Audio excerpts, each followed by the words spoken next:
आजचं मुळातच जे पत्र निवडणूक आयोगाने तयार केलं कार्यक्रमाची रूपरेषा मांडताना, त्याच्यामधलं जे त्याच्यामध्ये येणारी जी भाषा आहे तीच मला वाटतं थोडीशी चुकलेली आहे. तर ती आधी थोडीशी सुधारून पाहूयात.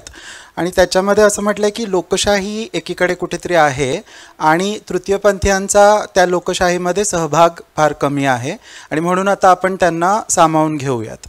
तर ते लोकशाहीलाच खरं तर हे मारक ठरतं, लोकशाहीच्या व्याख्येलाच. कारण लोकशाही तीच आहे जी सगळ्यांचा सहभाग ऑलरेडी घेते आणि त्यांनी आपल्याकडे येऊन त्यांनी सहभाग करायचा ही अपेक्षा थोडीशी चुकलेली आहे. तर मला वाटतं की सहभाग ह्याच्या मुळापाशी आपण जर गेलो शब्दाच्या, तर तिथे सह हे अभिप्रेत आहे आणि म्हणून थोडंसं ते जे जो विचार सुरुवातीला मांडला आहे पॅम्फलेटमध्ये तो थोडासा त्याची दिशा चुकलेली असते. तर लोकशाही जी भारताची आहे तिची प्रक्रिया जी आहे ही सतत चालू राहणार आहे आणि त्या प्रक्रियेमध्ये सगळे कसे एकत्रित येतील, सगळ्यांचा सहभाग कसा एकत्रित होईल, त्यासाठी आपल्याला एकत्रित काम करायचं आहे. आणि म्हणून स्वीकार, सहानुभूती किंवा माफी, जे तू म्हणालास की सुप्रीम कोर्टाने म्हटलं होतं की history owes an apology to these people ना, तर अपॉलॉजी, सहानुभूती, स्वीकार हे शब्दच मुळात ना फार चुकीचे आहेत असं मला वाटतं. कारण की याच्याने प्रॉब्लेम्स सॉल्व्ह होत नाहीत. प्रॉब्लेम्स खऱ्या अर्थाने सॉल्व्ह करायचं असेल तर आपल्याला समतेचं राजकारण लागेल. आणि समता म्हणजे सहानुभूती नाही, समता म्हणजे माफी नाही, समता म्हणजे स्वीकार नाही. कारण कोणी कोणाला कशामुळे स्वीकारायचं आहे ना. आणि म्हणून मी क्विअर या शब्दाविषयी बोलणार आहे. जेव्हा तुम्ही गे, लेस्बियन, ट्रान्सजेंडर्स वगैरे वगैरे सगळ्या स्पेक्ट्रमच्या लेबल्सकडे बघता, तेव्हा तुमची दृष्टी काय असते? तुमची दृष्टी ही असते की मला समजावून सांगणं हे गे लोक कसे असतात आणि हे गे लोक लेस्बियन्सपेक्षा कसे वेगळे असतात ना. मला हेही सांग की गे लोक कोत्यांपेक्षा कसे वेगळे असतात. कारण ट्रान्सजेंडर्समध्ये पण अनेक आयडेंटिटीज आहेत ना. कारण हे पाश्चात्य जेव्हा इंग्रजी लेबल्स आपल्याकडे आले तेव्हा भारतामध्ये ऑलरेडी तयार झालेल्या ज्या आयडेंटिटीज होत्या त्या लोकल भाषांमध्ये त्या अंकित झाल्या होत्या. तर त्या सगळ्यांना सरसकटपणे, and NGOs are also responsible for this. Tinesh also comes from an NGO. NGOचं हे पॉलिटिक्स होतं की लेबल हवं. एका फिक्स्ड लेबलमध्ये जर आपण माणसांना नाही बसवलं तर आपल्याला त्यांच्याबरोबर काम करणं सोपं होणार नाही. पण ह्या प्रक्रियेमध्ये काय झालं, ट्रान्सजेंडर हे सरसकट सगळ्यांना सरसकटीकरण केलं गेलं. पण त्याच्यामध्ये अनेक फ्लेक्सिबल आणि एकमेकांमध्ये मिसळणाऱ्या गोष्टी होत्या ना. तर कोती नावाची जी आयडेंटिटी आहे ती फार इंटरेस्टिंग आहे, कारण ती इथे पण जाते आणि तिथे पण जाते ना. त्याच्यामध्ये आपल्याला ते ठरवता येत नाही. तिला सरसकट ट्रान्सजेंडर म्हणणं अनेक वेळा चुकीचं ठरतं. तर हे जे लेबल्सचं राजकारण आहे ना, त्याच्यामध्ये आपण दरवेळेला वेगळं पण शोधत असतो सगळ्यांचं. आणि आपल्याला म्हणायचं असतं की गे हे लेस्बियन्सपेक्षा वेगळे आहेत, लेस्बियन्स यांच्यापेक्षा वेगळे आहेत. तर वेगळेपणाचं राजकारण आपल्याला कुठेही नेणार नाही. कारण मुळातच वेगळेपण जे असतं ते आपल्या सगळ्यांमध्ये असतं. आणि दिशा आय थिंक नाही आहे इथे, दिशा पिंकीची कविता आहे वाकडेपणावरची.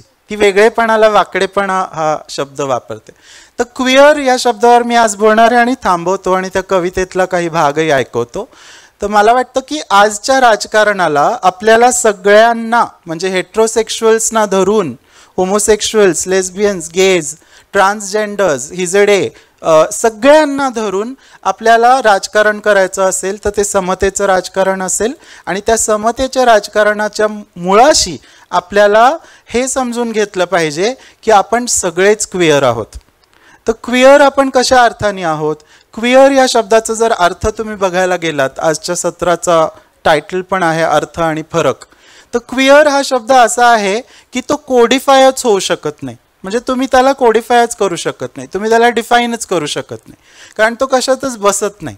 तो शब्द आहे जो व्याख्यांना नाकारतो ना. कुठल्याही व्याख्येमध्ये त्याला बसायला आवडत नाही.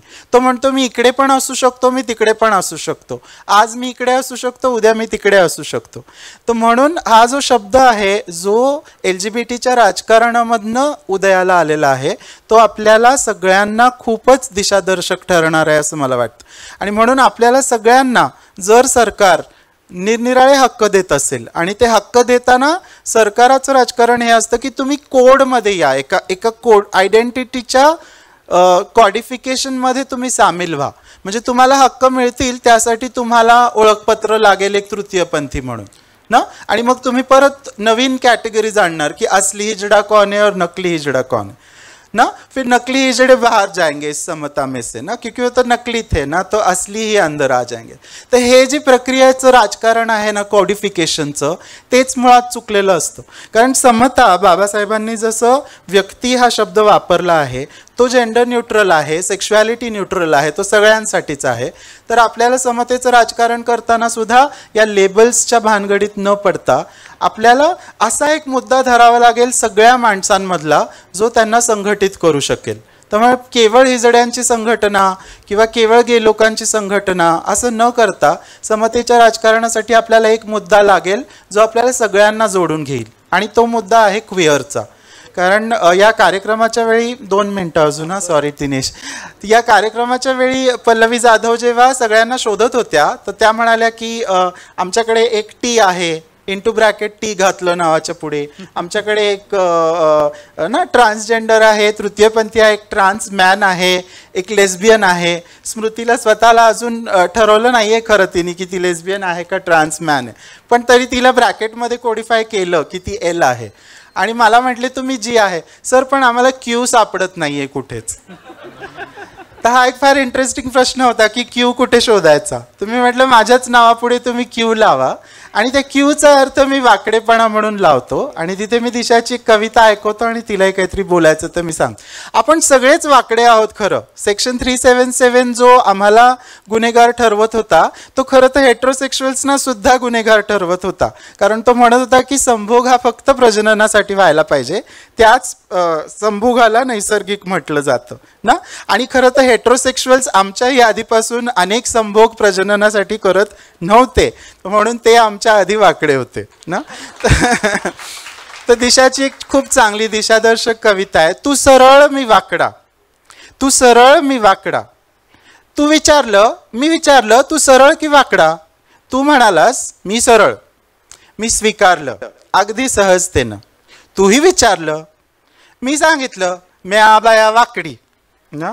तू उडालाच आणि बसलास जाऊन सरळ लोकांमध्ये, आणि मग रंगली चर्चा माझ्यावर. मी वाकडी म्हणून हसलात आणि स्वतःचा वाकडा असलेला सरळपणा झाकलात. हो आहे मी वाकडी आणि मला त्याचा सर्वार्थ अभिमान आहे. तर मला वाटतं की इथून पुढे आपण सरसकट सगळ्यांचं समतेचं राजकारणाचा विचार करायचा असेल तर आपल्याला क्विअरनेस या कॅटेगरीला वर आणावं लागेल. ती क्विअरनेस आपल्या सगळ्यांमध्ये आहे, तीच आपल्याला संघटित करेल. कारण सगळ्या कोत्या हिजडे बनत नाहीत म्हणून. आणि बाय द वे जाता जाता सांगतो, ट्रान्सजेंडर बिलचा सगळ्यांनी अभ्यास करा, कारण त्याच्या हिंदी ट्रान्सलेशनमध्ये त्याचं हिंदी ट्रान्सलेशन जे केलं आहे सरकारनी त्याच्यामध्ये ते ट्रान्सजेंडरला उभयलिंगी म्हणतात. म्हणजे सगळे हक्क बायसेक्शुअल्सना जाणार आहेत बरं का. म्हणून अभ्यास करा आणि लढा, शिका, लढा आणि संघटित व्हा ना. जर कुठलं LGBTC रिलेटेड कुठलं डॉक्युमेंटेशन अगर मिळालं तर जर्नी इझी होणार आहे का LGBTQ कम्युनिटीची. आपल्या त्या व्यक्तींनी विचारलं आहे की कन्व्हर्जन थेरपी जी आहे ती भारतामध्ये बॅन केली आहे, याकडे आपण कसं बघता. नाही, मी मुळातच कोडिफिकेशनच्या विरोधात आहे. मला वाटतं की कुठलेही हक्क समतेवरती आधारित असले पाहिजेत, आणि म्हणून तुम्ही पुरुष म्हणून जन्माला आला असा शिक्का लावणंच ही संस्कृतीच आपण हळूहळू बंद केली पाहिजे. कारण त्याच्याने काय फरक पडणार आहे माझ्या जगण्या. मी मुळातच वर्गीकरण जे आहे, ज्योती शेट्टी तुम्ही पण म्हणालात की बायोलॉजीवरती जे आधारित वर्गीकरण केलं जातं ज्याला आपण सेक्स म्हणतो की पुरुष आहे आणि स्त्री, ते एक वैज्ञानिक वर्गीकरण आहे. ते वैज्ञानिक वर्गीकरण म्हणजे ते 2 शब्द दिलेले आहेत, म्हणजे ते कृत्रिमपणे दिलेले 2 शब्द आहेत. शरीराच्या काही विशिष्ट गुणधर्मांना पाहून दिलेलं ते वर्गीकरण आहे. पण ते वर्गीकरण म्हणजे काय आपलं नैसर्गिक सत्य आहे असं नाही ना. म्हणजे मुळातच ते लादलेलं आवरण आहे आपल्यावरती की तू पुरुष आहेस आणि तू स्त्री आहेस. आणि त्याच्या पुढे जाऊन लिंगभाव म्हणून जे तयार होतं ते सांस्कृतिक कॉन्स्ट्रक्ट आहे. तर मुळात सेक्स हा सुद्धा कॉन्स्ट्रक्ट आहे. म्हणजे आपल्याला दरवेळेला वाटतं की सेक्स खरा आहे, पण जेंडर हा सांस्कृतिक रचित आहे किंवा सोशल कॉन्स्ट्रक्ट आहे. आणि मला आठवण करून द्यायची की सेक्स हा सुद्धा कॉन्स्ट्रक्ट आहे. म्हणजे मुळातच कोणालाही त्याच्या शारीरिक गुणधर्मावरनं त्याचं वर्गीकरण करणं हेच मुळात चुकीचं आहे.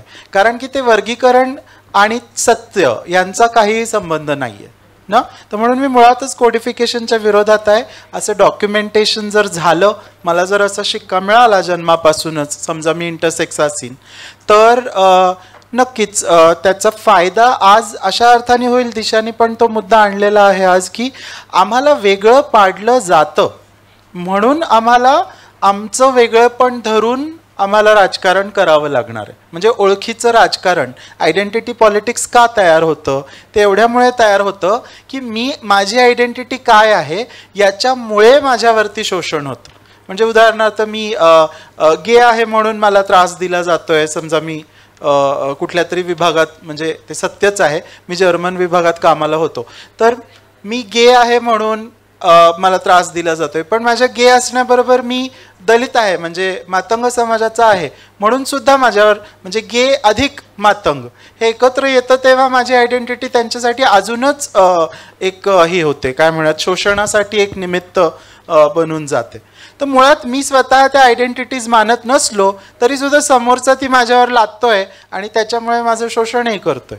तर म्हणून येस, त्या डॉक्युमेंटेशनचा अशा अर्थाने जर आपण फायदा पाहिला, तर आपला समाज जर आयडेंटिटीजवरनच आपल्याला हक्क देणार असेल तर आयडेंटिटी पॉलिटिक्स करावं लागेल आणि त्यासाठी डॉक्युमेंटेशनचा फायदा होईल.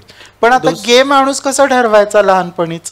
तर गे माणूस हा नंतर ठरेल. आणि यांनी दिलेलं उदाहरण पॅनसेक्शुअलिटीचं असं होतं की काहींना काही वर्षांनंतर कळतं. म्हणजे लग्न झाल्यावर, मुलं बाळं झाल्यानंतर सुद्धा काही पुरुषांना वाटतं की मी समलिंगी. प्रोसेस असते, अंडरस्टँडिंग, सेल्फ प्रोसेस असते, चॉईस असतं, काय असेल असतं, म्हणजे किंवा हॉबी पण असते. आता मला होमोसेक्शुअल व्हायचं, आज मी ठरवलंय मी आज होमोसेक्शुअल. दुसरा प्रश्न जो आहे तो आहे कन्व्हर्जन थेरपी बद्दल. त्यांना विचारायचं, कन्व्हर्जन थेरपी अर्थातच चुकीची आहे आणि नाहीच व्हायला पाहिजे आणि कोणीही कोणाला असं कन्व्हर्ट करू नये. माझं फक्त एका कन्व्हर्जनवरती विश्वास आहे आणि तो म्हणजे आपण सगळ्यांनीच बुद्धला फॉलो केलं पाहिजे, कारण बुद्ध एम्पथी, कंपॅशन आणि समतेबद्दल बोलतो.